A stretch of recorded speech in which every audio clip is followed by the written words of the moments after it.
Hello. ഇന്നലത്തെ ടോപ്പിക്കിൽ balance രണ്ട് ഉത്തരവും കൂടെ പറഞ്ഞു കഴിഞ്ഞിട്ട് ഞാൻ അടുത്ത ടോപ്പിക്കിലേക്ക് പോവാട്ടോ. എന്താണെന്നറിയോ, ഇന്നലെ ഞാൻ പറഞ്ഞില്ലേ കുറച്ച് കാര്യങ്ങളൊക്കെ. ഒരു സ്ത്രീ വന്ന് നിന്നിട്ട് കുറച്ച് ഷോ കാണിച്ചു എന്നുള്ളത്. അവരത് കാണിക്കുന്നത് കൊണ്ടോ അല്ലെങ്കിൽ അവരങ്ങനെ ബിഹേവ് ചെയ്യുന്നത് കൊണ്ടോ നമുക്കൊന്നും ഒരു വിധത്തിലും നമ്മളെ അത് ബാധിക്കാൻ പോകുന്നില്ല. കറക്റ്റാണ്. ആരും അതിന് ഒന്നും പറയേണ്ട ആവശ്യമില്ല. പക്ഷേ ഞാൻ പറയുന്നത്, അവർക്ക് പണം കൊടുത്ത് അതിന് വേണ്ടിയിട്ട് വിളിക്കുന്ന ആളുകൾക്ക് വേണ്ടിയിട്ട് ദേ ക്യാൻ ഡു ഇറ്റ്. അവർ ചെയ്തോട്ടെ. അത് അവരുടെ ആര് പറഞ്ഞു അവരോട് ചെയ്യേണ്ടതെന്ന്. നമ്മൾ ഈ അമ്പലത്തിൻ്റെ പേരിൽ അമ്പലവുമായിട്ട് ബന്ധപ്പെട്ട് ഈ എല്ലാവരും ഇത്രയും പ്രാർത്ഥനയോടെ വന്ന് നിന്ന് ചെയ്യുന്ന കാര്യം, ദൈവത്തെ ഓർത്ത് നിങ്ങളത് അതിനെ നിസ്സാരവൽക്കരിച്ച് കാണരുത്. അതൊരു റീലിന് വേണ്ടിയിട്ട്, വ്യൂസ് കിട്ടാൻ വേണ്ടിയിട്ട് ഇങ്ങനെയൊന്നും ചെയ്യരുതെന്നാണ് ഞാൻ ഇന്നലെ പറഞ്ഞതിൻ്റെ അർത്ഥം കേട്ടോ. അപ്പോൾ അതിനകത്ത് ഒരു ആൾ വന്ന് കമൻറ്റ് ചെയ്തിരിക്കുകയാണ്.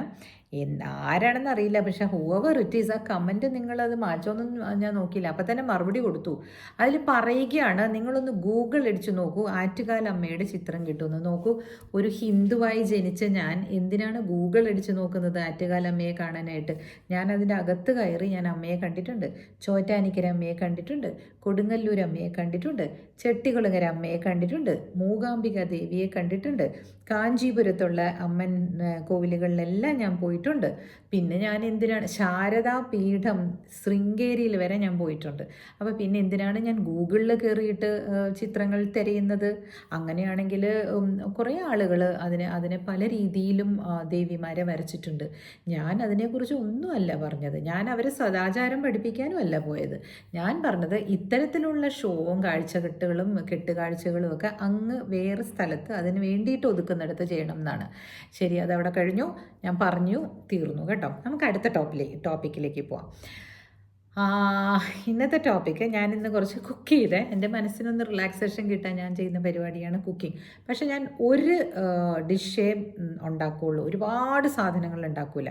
എന്നിട്ട് അതിൻ്റെ കൂടെ ഞാനൊരു കേർഡ് വയ്ക്കും. നിങ്ങൾ കണ്ടു കാണും, എൻ്റെ ഷോർട്സ് എടുത്ത് നോക്കും. ഒരു കേർഡ് വയ്ക്കും, ഒരു പപ്പടം വയ്ക്കും, പിന്നെ എന്താ വെക്കാറ്, ചിലപ്പോൾ അച്ചാറുണ്ടാവാറുണ്ട്.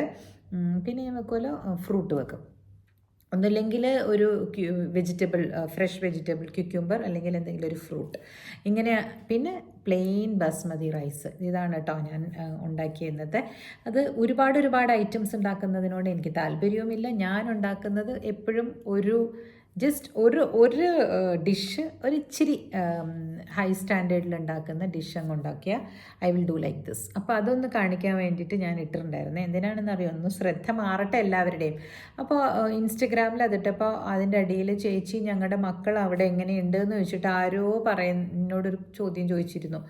ദയാവതി എന്ന് പറഞ്ഞിട്ട് ഇൻസ്റ്റഗ്രാമിൽ ഞാൻ മറുപടി കൊടുത്തു. എന്നാലും ഞാൻ എല്ലാവർക്കും വേണ്ടിയിട്ട് ഒന്നുകൂടി പറയണം, എല്ലാവർക്കും ഇവിടെ ഫുഡ് കൊണ്ട് എല്ലാവരും നന്നായിരിക്കുന്നു. ഇവിടെ വേറെ എങ്ങനെ കാഷ്വാലിറ്റീസ് ഒന്നും വരുന്നില്ല. അതുകൊണ്ട് സമാധാനമായിട്ടിരിക്കുക കേട്ടോ. പ്രാർത്ഥിക്കുക, എല്ലാം ഭഗവാന്റെ കയ്യിൽ വിട്ടുകൊടുക്കുക കേട്ടോ. എല്ലാം മാറും. ദിസ് ടു ഷാൽ പാസ് എന്ന് പറയുന്ന ഒരു വചനം, ഒരു ഇതുണ്ടല്ലോ, ഒരു സേയിങ് ഉണ്ട്, സൂഫി സേയിങ്. അതാണ് നമ്മളിവിടെ അപ്ലൈ ചെയ്യേണ്ടത്. ഒന്നും നിരന്തരമല്ലല്ലോ, അല്ലേ? ഒന്നും നിരന്തരമല്ല, അങ്ങനെ വിചാരിച്ചാൽ മതി. പിന്നെ അപ്പോൾ അടുത്ത കാര്യത്തിലേക്ക് പോട്ടെ. ഇന്നിപ്പോൾ കുക്കിങ്ങിനെ പറ്റിയിട്ടുള്ളതായതുകൊണ്ട്, ഞാൻ പണ്ട് കുക്കിംഗ് പഠിക്കാൻ പോയ കാര്യമൊക്കെ ഞാൻ പറഞ്ഞിട്ടില്ലേ. എൻ്റെ അമ്മ ഉണ്ടാക്കുന്ന സാധനങ്ങൾക്കൊക്കെ ഒരു പ്രത്യേക ടേസ്റ്റൊക്കെ ഉണ്ട്. അമ്മയുടെ അടുത്തു നിന്ന് പഠിച്ച ചില തിങ്സൊക്കെ ഞങ്ങൾക്ക് ഉണ്ടാക്കി തരുമൊക്കെ ചെയ്യുമായിരുന്നു കേട്ടോ. അന്ന് എങ്ങനെയാണെന്ന് വെച്ചാൽ യൂട്യൂബ് വീഡിയോസ് ഇല്ലാത്തതുകൊണ്ട് പാചക പുസ്തകങ്ങളാണ് അമ്മയൊക്കെ വാങ്ങിച്ചിരുന്നത്. മിസ്സസ് കെ എം മാത്യുവിൻ്റെ പാചക പുസ്തകം വാങ്ങിച്ചിട്ട് അമ്മ ജിലേബി ഉണ്ടാക്കി. അതിനെ ജാംഗ്രി എന്നാണോ ജിലേബി എന്നാണോ പറയണതെന്ന് എനിക്കറിയില്ല കേട്ടോ. ഒരുപാട് ഇങ്ങനെ ക്രിസ്പി ആയിട്ടുള്ളില്ലേ, ഇങ്ങനെ കുറച്ച് നാരങ്ങയുടെ സ്വാദുള്ളത്, അതാണ് അമ്മ ഉണ്ടാക്കാൻ ശ്രമിച്ചത്. എന്നിട്ട് അതിന് മഞ്ഞ കളറ് വാങ്ങിക്കുന്നതിന് പകരം പച്ച കളറായിരുന്നു അമ്മയ്ക്ക് കിട്ടിയത്. എവിടുന്നോ ഒരു ഫുഡ് കളർ മേടിച്ചത് എറണാകുളത്ത് ബ്രോഡ്വേന്ന് മേടിപ്പിച്ചതാണ് അമ്മയുടെ ചേച്ചിയുടെ ഹസ്ബൻഡിനെ കൊണ്ട് കേട്ടോ. ഏലൂരുള്ള ഗീതല്ലുമയുടെ ഹസ്ബൻഡ് മരിച്ചുപോയി അങ്കിള് തങ്കപ്പൻ വലിയച്ഛൻ ഞങ്ങൾ വിളിച്ചുകൊണ്ടിരുന്നത്. ആ വലിയച്ഛൻ വാങ്ങിച്ചുകൊണ്ടെന്ന് കൊടുത്തു. ആശയ്ക്ക് ജിലേബി ഉണ്ടാക്കാനുള്ള കളറെന്നും പറഞ്ഞു. അമ്മയ്ക്ക് ഇത് ഭയങ്കര ഇഷ്ടമായിരുന്നു. എന്നിട്ട് അമ്മയും അപ്പുറത്തെ വീട്ടിലെ മേരിക്കുട്ടി ചേച്ചിയും കൂടെ ഇരുന്നിട്ട് ഇതിൻ്റെ റെസിപ്പിയൊക്കെ നോക്കി വായിച്ച്, ഇതെന്താണെന്നറിയോ, നമ്മൾ വായിച്ചുണ്ടാക്കുമ്പോൾ അതിൻ്റെ കൺസിസ്റ്റൻസി ഒന്നും നമുക്ക് മനസ്സിലാവില്ല. അമ്മയൊക്കെ എങ്ങനെയൊക്കെയോ തട്ടിക്കൂട്ടി അതൊക്കെ ഉണ്ടാക്കി ഇങ്ങനെ എനിക്ക് ഓർമ്മയുണ്ട്. അതൊക്കെ അവർ മുറ്റത്ത് അടുപ്പൊക്കെ കൂട്ടിയിട്ടില്ലേ, ഒരു തുണിയിലിങ്ങനെ ഇത് ഒഴിച്ചിട്ട്, ഇതെന്താ ചേച്ചി പച്ച കളറിൽ തന്നെ ജിലേബി ചുമപ്പല്ലേ എന്നൊക്കെ ചോദിക്കുന്നുണ്ട്. കടയിൽ നിന്ന് കിട്ടുന്നതൊക്കെയല്ലേ ഇവർ കഴിച്ചിട്ടുള്ളൂ. എന്തോ ഒരു സാധനം അവരുണ്ടാക്കി ഞങ്ങൾക്ക് തന്നത് എനിക്ക് ഓർമ്മയുണ്ട് കേട്ടോ. അപ്പം എനിക്ക് തോന്നുന്നു എൻ്റെ ബ്രദർ അന്ന് ഇല്ല, brother was in her womb, അമ്മയുടെ എന്നാണ് എൻ്റെ ഓർമ്മ. എന്നിട്ട് അമ്മ പിന്നെ അമ്മയ്ക്ക് എനിക്ക് തോന്നുന്നു ഈ നമ്മൾ പറയണ ആ ഒരു വേർഡ് ഉണ്ടല്ലോ, ഞങ്ങൾ സാധാരണ രീതിയിൽ പറയും, വാക്കുകളെന്ന് പറയില്ലേ, പ്രസവം അങ്ങനെ ഗർഭിണിയായിരിക്കുമ്പോൾ ഇന്ന സാധനങ്ങളോടുള്ള ഇഷ്ടം. അപ്പോൾ അമ്മ അങ്ങനെ ഉണ്ടാക്കിയതാണെന്ന് എനിക്ക് തോന്നുന്നു. അമ്മയ്ക്ക് അങ്ങനെ ഈ എന്താ പറയുക, ബേക്കറി ഐറ്റംസ് ഒന്നും അധികം അങ്ങനെ വാങ്ങിച്ചു തന്നിട്ടില്ല കേട്ടോ. ബ്രെഡ് മാത്രമേ വാങ്ങിക്കുള്ളൂ. അയ്യോ, ബ്രെഡും പിന്നെ ജാമും ഞങ്ങൾക്ക് അമ്മ എല്ലാ 1-ാം തീയതി അമ്മയുടെ ശമ്പളം കിട്ടുമ്പോൾ ഒരു ബേക്കറി പോയി വാങ്ങിച്ചുകൊണ്ട് വരും. അപ്പം ഞാൻ വിചാരിക്കും അമ്മയ്ക്ക് അവിടെ വേറെ എന്തെല്ലാം പലഹാരങ്ങളുണ്ട്, അതൊക്കെ വാങ്ങിച്ചുകൊണ്ടെന്നൂടെ എന്ന് ഓർക്കും. പിന്നെ ഇതെന്ന് ഓർത്ത്, അതായത് കേക്ക്, ഇങ്ങനെ സോഫ്റ്റ് ആയിട്ടുള്ള കേക്കില്ലേ, ഇങ്ങനെ ബട്ടർ പേപ്പറിൽ ഇങ്ങനെ വെച്ചിട്ട്, അതൊക്കെ ഭയങ്കര ഇഷ്ടമാണ്. അതൊക്കെ വല്ലപ്പോഴും ഒക്കെ കിട്ടും. ആരെങ്കിലുമൊക്കെ വരുമ്പോൾ കൊണ്ടുതരും അമ്മാവന്മാരൊക്കെ. അങ്ങനെയൊക്കെ കുറേ കാലങ്ങൾ ഉണ്ടായിട്ടുണ്ടല്ലോ. ഇന്ന് എന്തൊരു അവൈലബിലിറ്റിയാണ്. ഞാൻ തന്നെ എത്ര കേക്ക്സ് ഉണ്ടാക്കുമെന്നറിയോ. അരവിന്ദിൻ്റെ അമ്മ എനിക്ക് ഒരുപാട് കാര്യങ്ങൾ പറഞ്ഞു തന്നിട്ടുണ്ട്, ഇങ്ങനെ കേക്കിൻ്റെ ഇതൊക്കെ ബേക്ക് ചെയ്യുന്നതൊക്കെ. അതൊക്കെ ഞാനും ചെയ്തിട്ടുണ്ട്. പക്ഷേ എനിക്കിങ്ങനെയൊക്കെ ഉണ്ടായിരുന്നു, മോളുണ്ടാകുമ്പോൾ ഒന്നും ഇതുപോലെ പുറത്തുനിന്ന് മേടിച്ചു കൊടുക്കരുത്, നമ്മൾ തന്നെ എല്ലാം ബേക്ക് ചെയ്ത് കൊടുക്കണം എന്ന് പറഞ്ഞ് ഞങ്ങൾ കഷ്ടപ്പെട്ടൊരു അവൻ വാങ്ങിച്ചു. മൈക്രോവേവ് അല്ല, മറ്റേ എന്താ പറയുക, ഒ ടി ജിയിലെ ഓവൻ ടോസ്റ്റർ ആൻഡ് ഗ്രില്ലർ എന്ന് പറഞ്ഞിട്ട്, അതിന് ഭയങ്കര കറണ്ട് വലിച്ചെടുക്കും കേട്ടോ. 1500 രൂപയുള്ളൂ. എനിക്കിപ്പോഴും ഓർമ്മയുണ്ട്. അത് വാങ്ങിച്ചു വെച്ചു വീട്ടിൽ. അപ്പോൾ 1500 രൂപയുടെ ഓവൻ വാങ്ങിച്ചു വെച്ചിരുന്നു കേട്ടോ.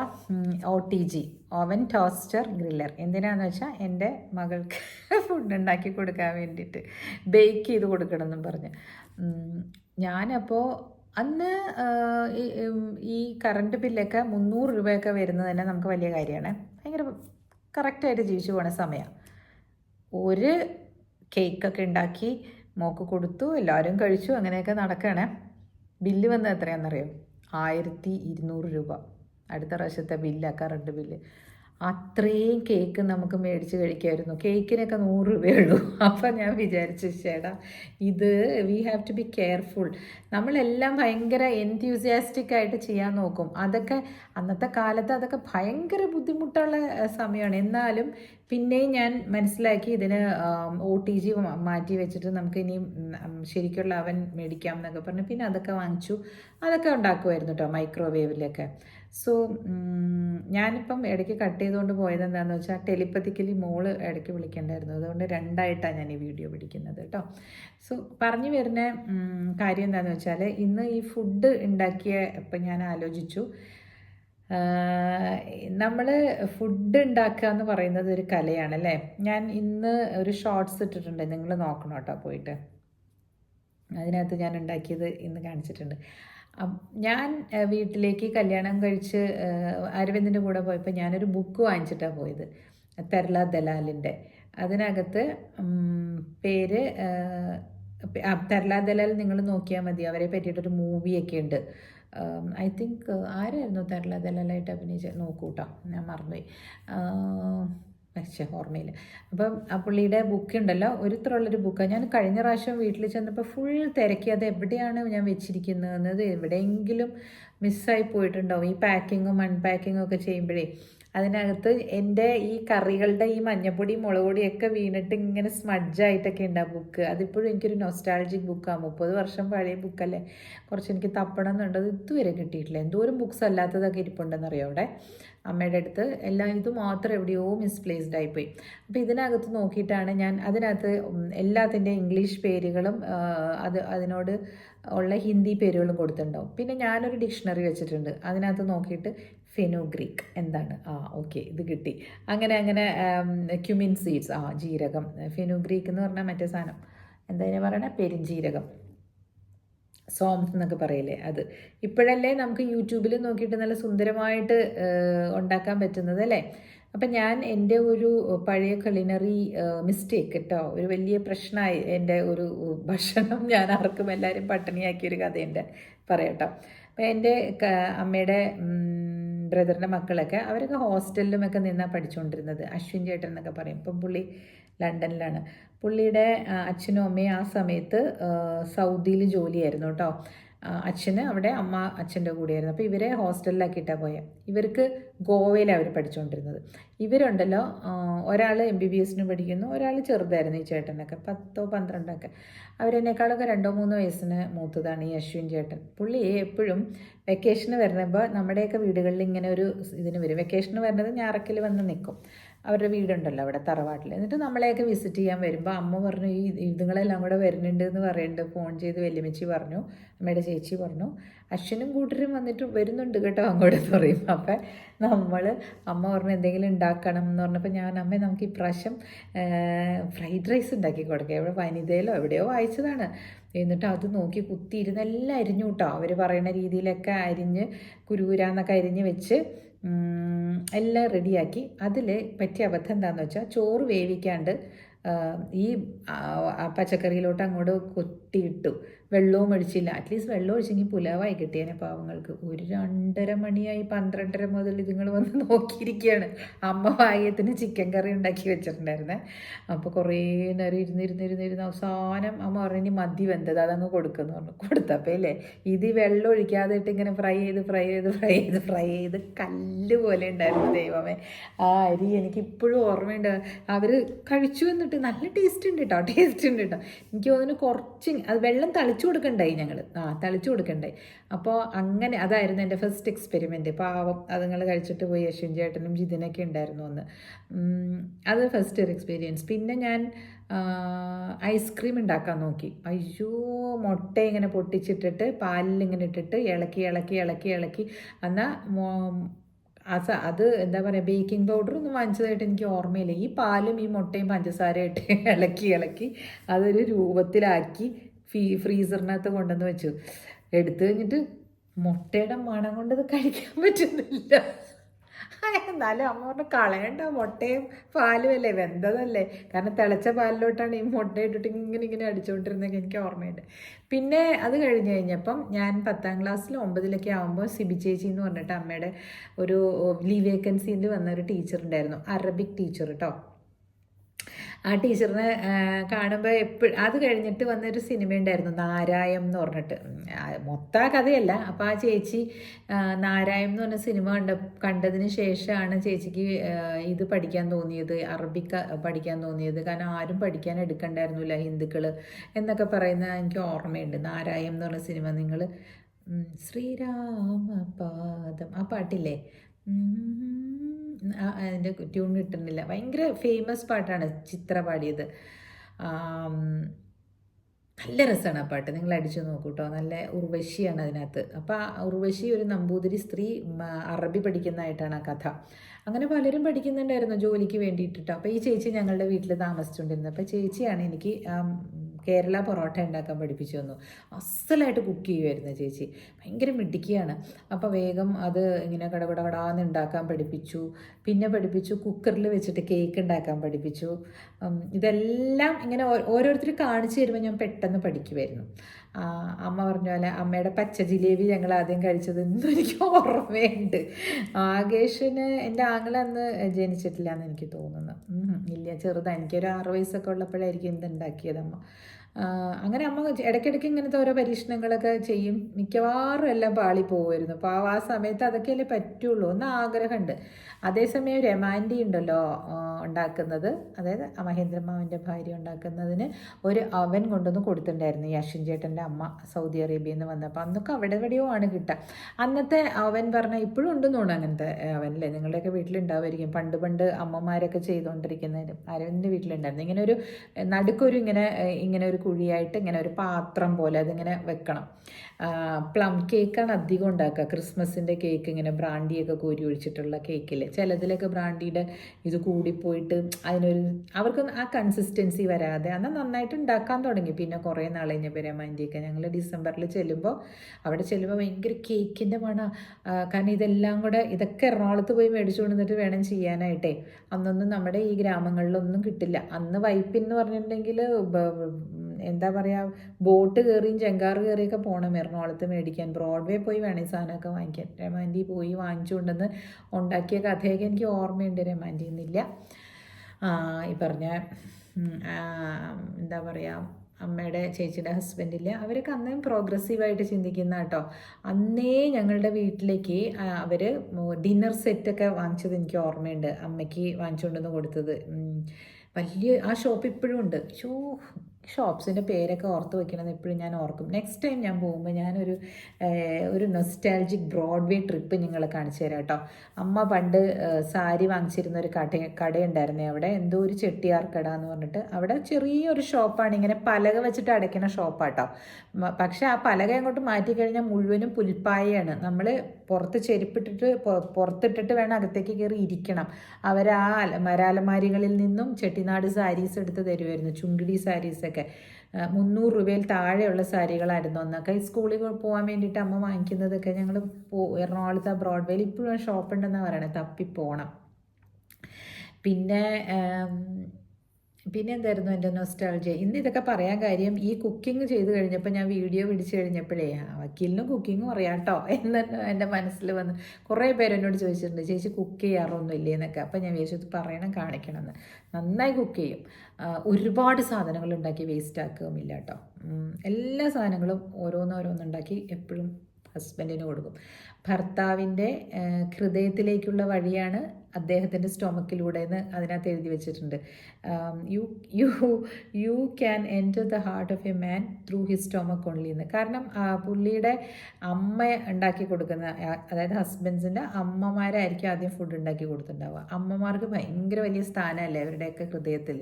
അത് ഇതുകൊണ്ടാണ്. അവരുടെ ആദ്യത്തെ ഫുഡും അമ്മയുടെ അടുത്ത് നിന്നല്ലേ, മാറിടങ്ങളിൽ നിന്നുള്ള മുലപ്പാലല്ലേ ആദ്യത്തെ ഫുഡ്. അതാണ് കാരണം എന്ന് ഏതൊക്കെ അവിടേക്കോ വായിച്ചു. അത് ഞാൻ നിങ്ങളുടെ അടുത്ത് പറയണമെന്ന് മാത്രമേ. എവിടെയാണ് വായിച്ചതെന്ന് എന്നോട് ചോദിച്ചേക്കല്ലേ, എവിടെയോ വായിച്ചിട്ടുണ്ട്. അത് നിങ്ങളും വായിച്ചിട്ടുണ്ടെങ്കിൽ കമൻറ്റ് ചെയ്യണം കേട്ടോ. പിന്നെ അപ്പം ഇന്ന് വേറൊരു പ്രത്യേകതയുള്ള, എനിക്ക് അരവിന്ദ് പരിചയപ്പെടുത്തിയ ഒരു ഫുഡിനെ പറ്റി ഞാൻ പറയാവേ. ആ ഫുഡിൻ്റെ പേരാണ്, ആ ഡ്രിങ്കിൻ്റെ പേരാണ് റൂഅഫ്സ. അത് ഒരുപാട് ഈ പേർഷ്യൻ ഫാമിലീസിലൊക്കെ എല്ലാവർക്കും അറിയാതെ, ഈവൻ മുസ്ലിംസിനൊക്കെ ഇപ്പം നല്ലോണം അറിയാതെ. അതെപ്പോഴും ഈ ഇഫ്താറിന് ഉപയോഗിക്കുന്ന സാധനമാണ്. 16 തരത്തിലുള്ള ഹേർബ്സൊക്കെ ഉപയോഗിച്ചാണ് ഈ റൂഅഫ്സ ഉണ്ടാക്കിയിരിക്കുന്നതെന്ന് കേട്ടിട്ടുണ്ട്. നല്ല രസമാണ്, ഒരു ഫ്ലേവറാണ്. ചിലപ്പോൾ അതിൻ്റെ ടേസ്റ്റിൽ ആർക്കും ഇഷ്ടാവില്ല കേട്ടോ. അതിൽ റോസ് പെറ്റൽസ് ഇട്ടേക്കണ കാരണം പിങ്ക് കളറാണ് ഡ്രിങ്ക്. കഴിഞ്ഞ ദിവസം ഞാൻ സൂപ്പർ മാർക്കറ്റിൽ പോയപ്പോൾ കണ്ടു. ഞാൻ ചോദിച്ചു അരവിന്ദ് വേണമെന്ന് ചോദിച്ചാൽ. പണ്ട് ഞങ്ങൾ മേടിച്ചത് ഭയങ്കര കൂളിങ്ങാണ്. ഇത് വെള്ളത്തിലേക്ക് നല്ല ഐസ് ക്യൂബൊക്കെ ഇട്ട് വെള്ളത്തിലേക്ക് ഇട്ട് വെച്ചാൽ നല്ലതാണ്. ഈ ഐസ് ക്യൂബ് ഉണ്ടാക്കുന്ന പാത്രമല്ലേ, അതിലേക്ക് കുറച്ച് സ്ക്വാഷ് പോലെ കലക്കിയിട്ട് ഒഴിച്ച് വെക്കുമ്പോൾ ഈ ഐസ് ക്യൂബൊക്കെ ഈ റൂഅഫ്സ പോലെ കിടക്കും. എന്നിട്ട് വെള്ളത്തിലിട്ട് കുടിച്ചാൽ മതി. നല്ല റിഫ്രഷിങ് ആയിരിക്കും. ഞാൻ പണ്ട് ഇങ്ങനെയൊക്കെ ചെയ്യുമായിരുന്നു. ബാംഗ്ലൂരിൽ വെച്ചിട്ട് കുറേ മേടിച്ച് വെച്ചിട്ട് ഇതെങ്ങനെയാണ് കലക്കണ്ടേന്നൊന്നും അറിയില്ലായിരുന്നു. ഒന്ന് മേടിച്ചു കൊണ്ടെന്ന് വെച്ചതാട്ടാ. വെറുതെ അത് കലക്കി അതിന് ഭയങ്കര എന്താ പറയുക, അത് അങ്ങനെ തന്നെ എടുത്ത് കുറച്ചേ എടുക്കാവുള്ളൂ. ഞാനത് കുറേ ഉപയോഗിച്ചിട്ട് ഒരുമാതിരി ഇവിടെയൊക്കെ അങ്ങ് എരിയണ പോലെയായിപ്പോയി. 12 തരം ഹെർബ്സ് ഉള്ളതല്ലേ, കുറച്ചിട്ടാൽ മതിയായിരിക്കും. ഇതൊക്കെ ഒരു പേർഷ്യൻ ഫുഡിൻ്റെ ഭാഗമായിട്ട് ഇന്ത്യയിലേക്ക് വന്നായിരിക്കും കേട്ടോ. നല്ലതാണ്. അത് ഒരു അരോമാറ്റിക് ഡ്രിങ്ക്. നിങ്ങൾ കുടിച്ചിട്ടുണ്ടോ അത്? റൂഅഫ്സ അറിയാവുന്നവരൊന്ന് കമൻറ്റ് ചെയ്യണം കേട്ടോ. ഇല്ലെങ്കിൽ ലുലുവിൽ പോയാൽ കിട്ടും. ഇപ്പം കറക്റ്റായിട്ട് അത് വിൽക്കുന്ന സമയമാണ്. പിന്നെ അതിനകത്ത് ഇതൊക്കെ ഇട്ടിട്ടുണ്ട് അവർ, വെട്രി വെയർ എന്ന് പറഞ്ഞ സാധനമല്ലേ, രാമച്ച ഇട്ടിട്ടുണ്ട്. കുറേ സാധനങ്ങളുടെ പേരൊക്കെ കണ്ടു. എല്ലാത്തിൻ്റെ ഒന്നും നമുക്കറിയില്ല. പിന്നെ ഈ ലൈം ജ്യൂസ് ഉണ്ടാക്കുമ്പോഴില്ലേ, ഞാനതൊരു സംഗീത എന്ന് പറഞ്ഞ ഹോട്ടലിൽ നിന്ന് കണ്ടുപിടിച്ചാണ്. അവരെന്ത് ചെയ്യുന്നത് വെച്ചാൽ ഈ മുഴുവനോടുള്ള ലൈം നല്ലോണം കഴുകിയിട്ട് 4ആയിട്ട് അങ്ങ് മുറിച്ചിട്ട് അതിലിട്ടിട്ട് അങ്ങ് അടിക്കും. പെട്ടെന്ന് കഴിക്കൂട്ടാ, പെട്ടെന്ന് കഴിച്ചോളണം. ഇട്ടിട്ട് നല്ല കസ്കസൊക്കെ ഇട്ടിട്ട് തരും. ഇവിടെ ഖസ്കസ് കൊണ്ടുവരാൻ പാടില്ല, അതുകൊണ്ട് ഞാൻ ഇവിടെ നിന്നുള്ളതാണ് മേടിക്കാറുള്ളൂ. ഈ ഫുഡിൻ്റെ ഇങ്ങനെ ഇതിലിട്ട് വെച്ചിട്ടുണ്ടാവും അവർ ഇവിടെ മേടിക്കാനായിട്ട്. ഈ അതേ നമ്മൾ വാങ്ങിക്കാവുള്ളൂ. വേറെ സ്ഥലത്തു നിന്നൊന്നും കൊണ്ടുവരാൻ പാടില്ല. അത് കൊണ്ടുവന്നിട്ടുണ്ടെങ്കിൽ എയർപോർട്ടിൽ പിടിച്ചു നിർത്തും. അത് കണ്ട ഈ അതെന്തോ കഞ്ചാവ് ഗണത്തിൽ പെട്ടതാണെന്നാണ് അവർ പറയുന്നത്. ഇറ്റ് ഇസ് നോട്ട് കഞ്ചാവ് ആൻഡ് ഓൾ. അങ്ങനെ അത് ഇവിടെ ബാൻഡ് ഫുഡാണ്, അത് കൊണ്ടുവരാൻ പാടില്ല. ചില സ്പൈസസ് ഒന്നും നമ്മൾ നാട്ടിൽ നിന്ന് ഇങ്ങോട്ട് കൊണ്ടുവരാൻ പാടില്ല. അതുകൊണ്ട് ഞാൻ ഈ പറഞ്ഞ പരിപാടിക്ക് പോകാറില്ല. ഇവിടെ കിട്ടുന്ന വെച്ചിട്ടുണ്ടാക്കും കേട്ടോ.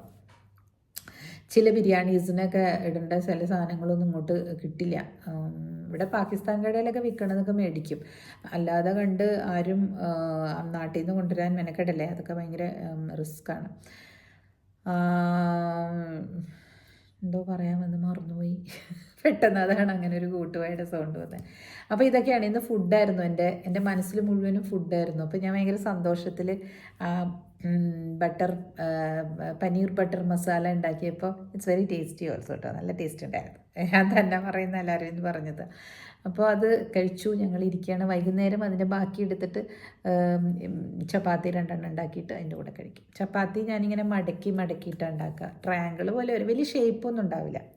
ഞാനൊരു ദിവസം ചപ്പാത്തി ഉണ്ടാക്കി വെച്ചിട്ട് ഞാൻ കാണിച്ചു തരാം കേട്ടോ. നിങ്ങളൊക്കെ നല്ല എക്സ്പേർട്സ് ആയിരിക്കും, പക്ഷേ ഐ ഡു കുക്ക് എന്ന് പറയാനാണ് എനിക്കിഷ്ടം. കാരണം അതൊരു കുക്കിംഗ്, ഡ്രൈവിംഗ്, പിന്നെ ഫിനാൻഷ്യൽ മാനേജ്മെൻറ്റ്, പിന്നെ കുറച്ച് നിയമം, ഇത്രയും സ്ത്രീകൾ എന്തായാലും അറിഞ്ഞിരിക്കണം കേട്ടോ. അറിഞ്ഞിരിക്കുമ്പോൾ നമുക്ക് തന്നെത്താനൊരു നല്ല ഒരു ഇത് തോന്നും. എന്താ പറയുക, we will feel that we are equipped to live in this world എന്ന്. പിന്നെ വേണ്ടത് സ്പിരിച്വാലിറ്റിയാണ് കേട്ടോ. സ്പിരിച്വാലിറ്റി നമ്മൾ ഉണ്ടാക്കേണ്ടത് റിലീജിയസ് ടെക്സ്റ്റ് ഫോളോ ചെയ്ത് അതിൻ്റേതായ രീതിയിൽ നിങ്ങൾക്ക് ഇഷ്ടമുള്ള രീതിയിൽ ഒരു സ്പിരിച്വൽ പ്രാക്ടീസ് ഉണ്ടാക്കി വരുമ്പോൾ അതെല്ലാ ദിവസവും ഒരേ സമയത്ത് ചെയ്യുമ്പോൾ നിങ്ങൾ കരുത്തരായിട്ട് മാറും. അപ്പോൾ നമ്മൾ കരുത്തരായിട്ടുള്ള സ്ത്രീകളായിട്ട് മാറുക. നാളെ വുമൻസ് ഡേ ആണ്. ഞാൻ കുറച്ച് സ്ത്രീകളുടെ കഥയായിട്ട് വരാം കേട്ടോ. നല്ല കരുത്തരായിട്ടുള്ള സ്ത്രീകളുടെ കഥയുമായിട്ട് വരാം നാളെ. അപ്പോൾ അത്രയേ ഉള്ളൂ. Tata bye bye. ആരെങ്കിലുമൊക്കെ ഒന്ന് ഉത്സാഹിച്ച് സബ്സ്ക്രൈബ് ചെയ്തായിരുന്നെങ്കിൽ എനിക്ക് 15,000 ആയേനെ. കുറച്ച് പേരും കൂടെ മതിയായിരുന്നു. എൻ്റെ ചെറിയ ചെറിയ ആഗ്രഹങ്ങളുമായിട്ട് ഞാൻ മുമ്പോട്ട് പോവാണ്. ആദ്യം 15,000 ആവട്ടെ, എന്നിട്ട് ഞാൻ പിന്നെ പറയും എനിക്ക് 20,000 ആക്കണമെന്ന്. അതൊക്കെ ആവണമെങ്കിൽ ഇനി എന്താവാനാണാവും അല്ലേ. അപ്പോൾ ബൈ, സി യു.